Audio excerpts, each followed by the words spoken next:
Fala pessoal, Rian aqui, vamos continuar com a nossa série de MLflow. A gente está fazendo um apanhado aí dos elementos elementares, cruciais do MLflow, mais uma importante ferramenta que eu estou trazendo aqui no Data Review para vocês, uma ferramenta que agrega muito profissionalmente, né, para sua cartela aí de conhecimento como cientista de dados, como engenheiro de aprendizado de máquina. E a gente viu no vídeo anterior, lembrando que é uma série, né? Você precisa assistir os vídeos de maneira sequencial. A gente viu o pipeline convencional de aprendizado de máquina que a gente está careca de saber, né? A gente explora os dados, a gente faz os experimentos e a gente viu que fazendo essa experimentação de maneira assim mais manual, a gente tem um problema, né? Como a gente conversou anteriormente, o MLflow ele trata exatamente dessa problemática. A gente executou aqui todo um experimento, fez várias observações, criamos aqui gráficos, criamos análises exploratórias e se eu quisesse executar esse experimento, só que, por exemplo, testando outro hiperparâmetro, fazendo uma alteração da base de dados, fazendo um tratamento diferente, eu precisaria criar todo um script, né? Criar todo um código para poder salvar esses resultados aqui, para eu ter como parâmetro para poder comparar, né? Afinal de contas, eu fiz um experimento, eu preciso comparar. Eu tive aqui um R² de 80%, mas e se eu submeter para outro modelo, né? Se eu apagar isso aqui, eu perco. E para eu salvar, eu preciso ter todo um script ali para poder ir salvando isso aqui e controlando. No longo prazo, isso vai ficar extremamente complexo e difícil de controlar, na verdade. Ainda mais se a gente estiver falando de uma equipe trabalhando em cima desse pipeline. Imagina várias pessoas trabalhando conjuntamente, isso não é produtivo, né?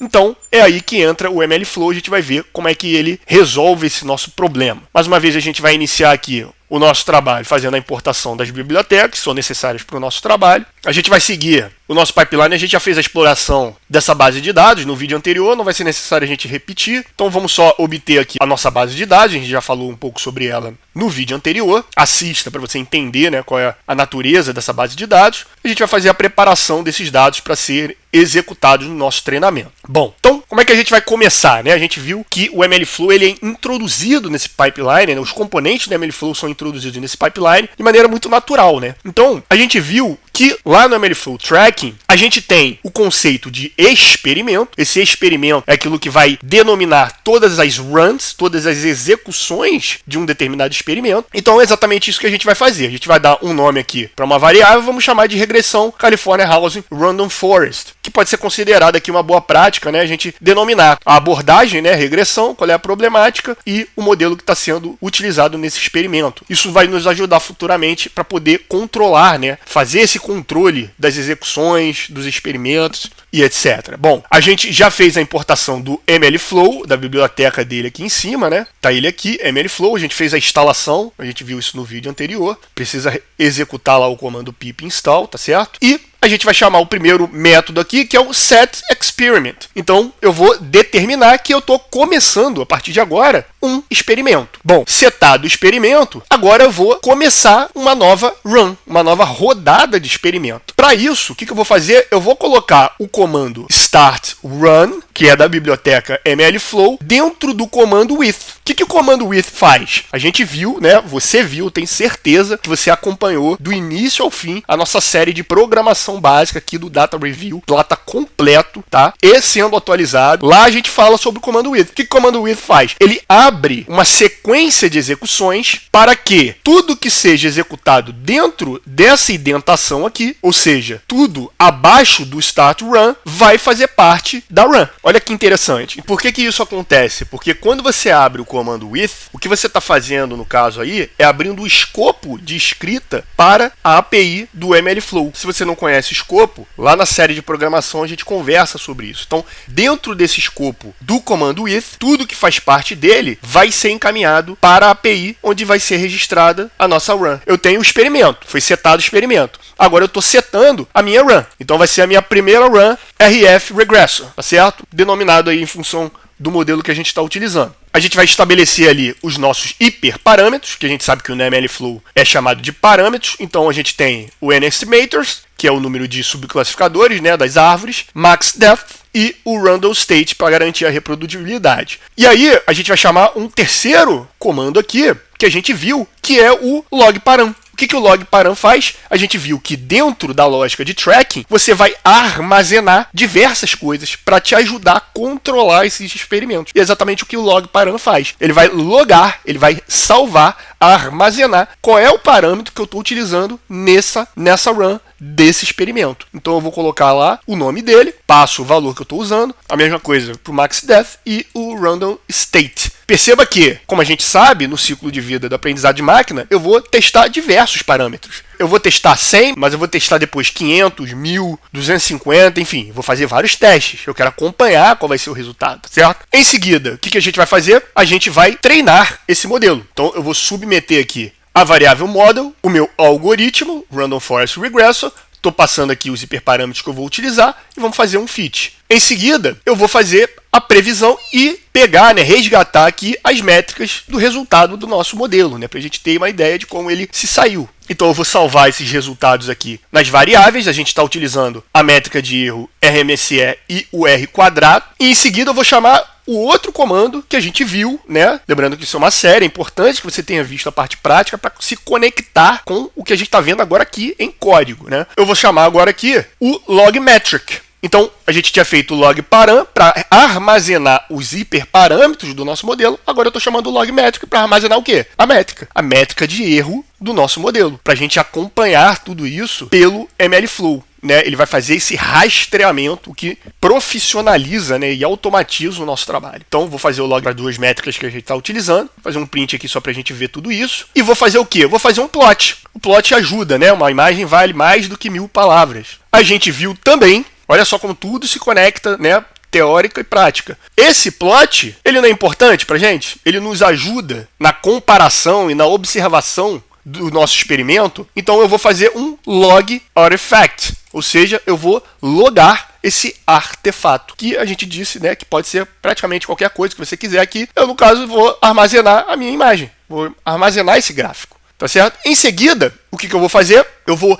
registrar esse modelo. Então, eu vou gerar, aqui é o ponto de conexão entre os componentes que a gente viu, o tracking, que é exatamente esse tracking aqui do experimento com a run, e agora eu vou conectar com o outro elemento que a gente viu, o outro componente que a gente viu, que é o model e também o registry. Então, para isso, eu vou chamar o MLflow. Perceba, olha que importante ter visto os vídeos anteriores. Vou chamar o método scikit-learn. Por que eu estou chamando scikit-learn? Isso aqui é o flavor. Olha que importante, a gente viu o que é flavor. E eu tenho certeza que você viu os vídeos anteriores, então eu não vou explicar o que é flavor de novo. Esse aqui é o flavor que eu estou passando para esse modelo. E o comando log model. O que ele vai fazer? Ele vai registrar esse modelo para mim dentro do MLflow registry e vai gerar aquele objeto model que a gente viu também com todos aqueles aspectos que a gente viu, Então eu vou passar aqui o caminho do artefato, eu vou passar aqui qual é o modelo que ele vai receber, A gente treinou o modelo lá em cima. Olha aqui a assinatura, o signature, falamos sobre ele. Olha o registry model, a gente falou sobre o título, sobre o qual ele vai ficar abrigando ali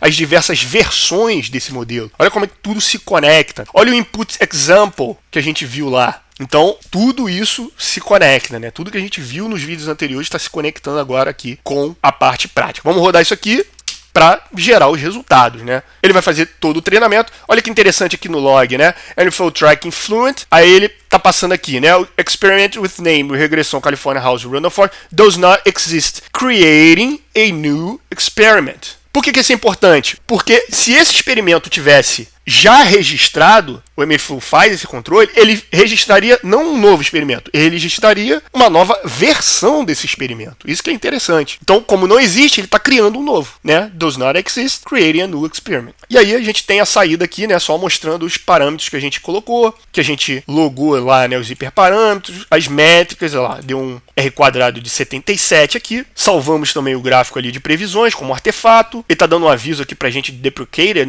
não está se utilizando mais artifact path. Não tem problema, não é erro, é só warning, E aí ele fala, se você quiser utilizar para ver o MLflow, a interface do MLflow, é só executar o comando. A gente vai ver isso mais para o final, como é que isso é feito aqui no Google Colab. Bom, então a gente fez aqui um experimento exatamente como a gente fez anteriormente da forma convencional no vídeo anterior. Você pode ter imaginado que isso aqui foi feito praticamente idêntico ao que foi feito antes, né? Com a diferença principal aqui é chamando os logs, né? Para poder registrar tudo e que tudo isso foi executado dentro de uma run que está dentro de um experimento. Mas isso vai fazer sentido agora. Bom, eu fiz esse experimento, eu tenho 77 aqui de R quadrado, tá? E, naturalmente, eu não estou satisfeito com isso. Não estou satisfeito por quê? Você sabe qual é o valor ideal? Não sei qual é o valor ideal, mas eu tenho que experimentar. Esse é o meu trabalho como cientista de dados, como engenheiro de machine learning. Eu tenho que experimentar. Em aprendizado de máquina, there's no free meal. Ou seja, eu preciso, de fato, colocar à prova as coisas para eu saber se eu consigo resultados melhores. Então, a gente vai fazer o seguinte, a gente vai executar uma nova rodada. Se eu estivesse fazendo isso da forma convencional, teria aquele problema que eu falei, né? Eu ia ter que escrever um script salvando tudo, aí eu ia salvar isso aonde? Como que outras pessoas iam ter acesso a isso? Calma, eu estou usando o MLflow. Bom, então, se eu estou usando o MLflow, eu já tenho um experimento setado, ou seja, eu vou colocar tudo dentro desse experimento e eu vou simplesmente rodar uma outra run. Olha só, que fácil. É só eu colocar, vou abrir de novo com o comando with uma nova start run e vou nomear lá. Eu tenho uma segunda run. Agora, eu quero experimentar com 150 estimadores e a profundidade máxima de 15. Eu vou novamente logar esses hiperparâmetros para eu ter um controle para essa run, que agora está utilizando valores diferentes. Vou treinar novamente um novo modelo, fazer as previsões, capturar aqui as métricas. Vou passar novamente o log metric para capturar as novas métricas da minha segunda rodada e vou registrar agora o novo modelo, o modelo que é executado dentro dessa run, dessa segunda run aqui. Antes de eu executar, é conveniente que eu coloque aqui também o gráfico, né? Então vamos copiar aqui, vamos colocar aqui também. A gente tem que ter o poder de comparação entre as duas execuções em todos os aspectos, né? Falei duas vezes. Vamos colocar um nome específico aqui, né? Run 2, V2 e vamos chamar o log artifact como artefato V2. Então vai ficar abrigado aqui um gráfico também como um artefato aí de comparação tudo dentro dessa run aqui. Então, como eu estou utilizando MLflow e eu tenho o poder de automatizar isso, eu vou executar novamente uma run. Parâmetros logados e estamos aqui com o nosso resultado. Mostrou aqui que a gente fez o log, né, do nosso hiperparâmetro, das métricas, e olha que interessante, agora eu tenho um R quadrado de 80%, né? Então aumentou o nosso poder, né? E agora, como a gente tem MLflow, isso está mapeado para a gente. Eu vou mostrar na interface como que a gente faz esse controle. Eu estou deixando essa parte aqui de arquivo aberto porque eu quero que vocês prestem atenção numa coisa. Como a gente está executando aqui no ambiente do Google Colab, o nosso sistema de arquivo está salvando aqui tudo isso. Porque eu estou falando que o MLflow está registrando tudo isso, mas está onde? Onde que estão essas coisas? Está aqui, ó. Ele salva em ML Runs. Então, olha que interessante. Se eu entrar aqui na pasta ML Runs, ele vai mostrar pra gente uma primeira execução. Isso aqui é uma execução default, tá? 0. E tem aqui uma ID. Essa ID corresponde ao quê? Corresponde ao seu experimento. Se eu abrir ele aqui, ó, eu tenho o quê? Pela hierarquia que eu mostrei para vocês nos vídeos anteriores, eu tenho as runs. Quantas runs a gente fez? 2, certo? Então tem a ID da primeira run e a ID da segunda run. Por que são esses valores numéricos? Porque você pode se referenciar a esses modelos. Por isso que eles carregam essa identidade única, não é verdade? Quando você abre a run, o que vai estar lá dentro? Todos aqueles elementos que a gente conversou lá. Os artefatos, as métricas, as saídas, os hiperparâmetros, as tags que eventualmente você está utilizando, ou o arquivo de configuração que a gente conversou, né? Se eu abrir a outra run aqui, também vai ter tudo lá. E a gente conversou sobre o Model Registry, não é isso? O outro componente essencial do MLflow. Olha ele aqui, são os models. Olha lá, a gente não fez 2 runs dentro do mesmo experimento? Aqui os modelos. Então eles aqui, ó, empacotados, bonitinhos, prontos para serem utilizados, né? Olha que interessante. Então tem um primeiro modelo aqui, tem um segundo modelo aqui, tá? Fica à vontade aqui para explorar, olhar para esses arquivos. Aqui no caso da métrica, você tem o R quadrado MSE, enfim, você tem todos esses aspectos aqui que a gente viu na teoria, agora vendo na prática como a MLflow trabalha por baixo dos panos. Bom, seguindo no pipeline do aprendizado de máquina, o que a gente precisa fazer agora é fazer um deploy, né? Como a gente está utilizando aqui o ambiente do Google Colab, eu vou fazer isso aqui no Google Colab, né? É óbvio que você pode fazer isso de maneira, fazer o deploy no ambiente de cloud, fazer um deploy num cluster, né? Existem várias formas de você fazer isso de maneira profissional. O que a gente vai fazer aqui é simplesmente acessar esse modelo lá no Model Registry e carregar esse modelo para ele começar a nos servir.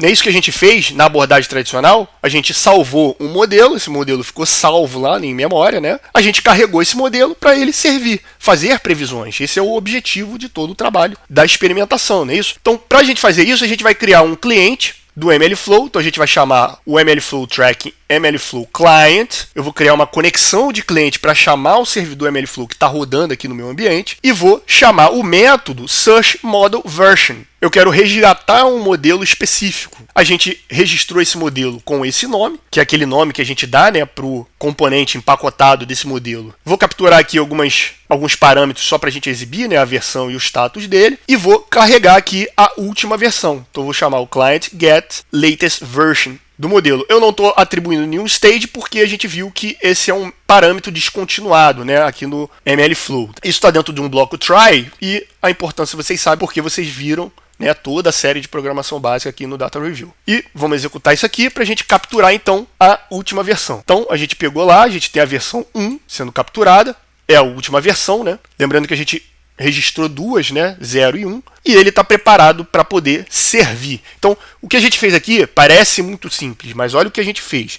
A gente fez uma execução, duas execuções de um experimento, a gente registrou esse modelo, obteve desses dois experimentos, e eu estou agora capturando isso de um repositório centralizado de um servidor que faz o monitoramento do meu pipeline de aprendizado de máquina. Isso não é simples, pessoal. Isso aqui é um trabalho muito, muito profissional, um conhecimento muito almejado pelas empresas, por companhias que trabalham com um nível de aprendizado de máquina muito avançado, porque isso aqui te permite trabalhar em equipe, permite a aplicação de governança aplicado ao aprendizado de máquina. São aspectos, né, de MLOps. Então, isso aqui não é simples, tá, pessoal? Isso aqui é uma coisa muito legal. Eu estou tendo um modelo que foi treinado, foi registrado num repositório e ele está agora aqui, ó, preparado para fazer as previsões para mim. Então, já que eu tenho esse modelo, ele está empacotado certinho, bonitinho para ser utilizado, então agora é só eu chamar ele. Então eu vou chamar, né, o Load Model, vou passar aqui um conjunto de dados novos, lá da base de teste, e vamos fazer a inferência. Exatamente como a gente fez anteriormente, mas aqui eu estou capturando isso do meu repositório, né? Então,